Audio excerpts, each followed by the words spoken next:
السلام عليكم ورحمة الله وبركاته، والصلاة والسلام على رسول الله. حبايبي عاملين ايه؟ اخباركم ايه؟ بصوا بقى، انا طبعا انتوا عارفين ان احنا بنذاكر الفترة ديت عشان الامتحانات. فقلت لاولادي استنوا ما اعمل لكم كده بسكوت مش هياخد 10 دقايق، وعملته ببيضة واحدة وطلع زي ما انتوا شايفين. شربوا معاه شاي بلبن واتبسطوا، وتاني يوم اكلوا منه. تعالوا بصوا انا عملت ايه.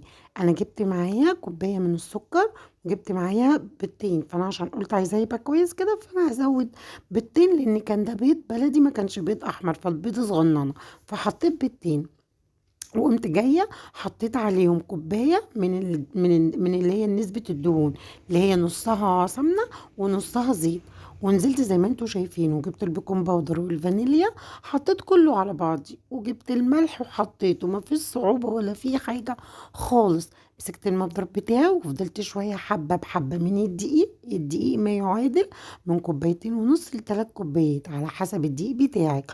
وبعد كده تفضلي تعملي بالمضرب، خلاص بعد كده مش هينفع، هتمسكي بايدك وتعملي. طبعا انا مش بعجن، انا بلف بس العجينة قبل ما تتلف معايا. بصوا ما كانش فيه اسهل من كده. قسمت العجينة بتاعتي على نصين، نص هيبقى ابيض والنص هيبقى معايا بالكاكاو. جبت الكاكاو وحطيت حبة لبن علشان خاطر العجينة ما تبقاش ناشفة وتمشي معايا. انا هبدأ معاكم دلوقتي، هعمل بقى اللي هو زي السكريم. عايزة اقول لكم طلعت تحفة. هتجيبي تعملي تلاتة اللي هم زي الدايرة اللي هم اللهم صل على النبي، تلاتة وتلاتة ابيض، يعني تلاتة اسود وتلاتة ابيض. حلو كده. وهتعمليهم صغننين جدا زي البلي. ليه؟ لانه بيفرد معاكي. انا بعد كده عملت تلاتة وتلاتة، وهتيجي تشوفوا ايه عملت ايه. وبعد كده عملت ايه ابيض بس زي ما انتوا هتشوفوا برضو دلوقتي. عايزه لكم كان طعم قوي قوي.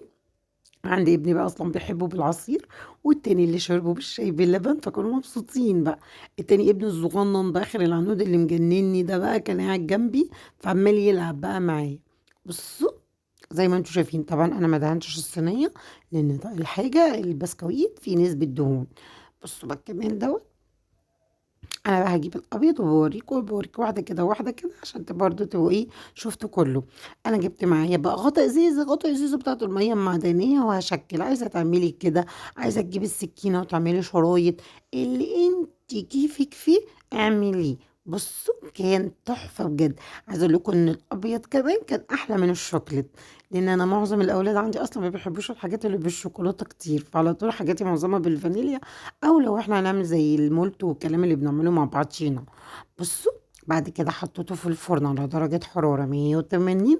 أول ما تلاقيه أخد اللون الذهبي اطفي من تحت على طول، وإيدي الشواية. بصوا بقى، أنا طبعا وأنا واقفة كده، طبعا أنتوا عارفين بحب التاتشات بتاعتي. كان عندي شوكليت شيبس جبته، وقمت إيه قلت إيه أنطقها كده إيه شوية بدل ما تبقى إيه فاضية. السوب كان حلو قوي قوي قوي.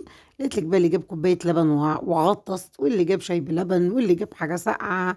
فبسم الله ما شاء الله فرح قوي، وخلصنا وقعدنا كملنا مذاكره.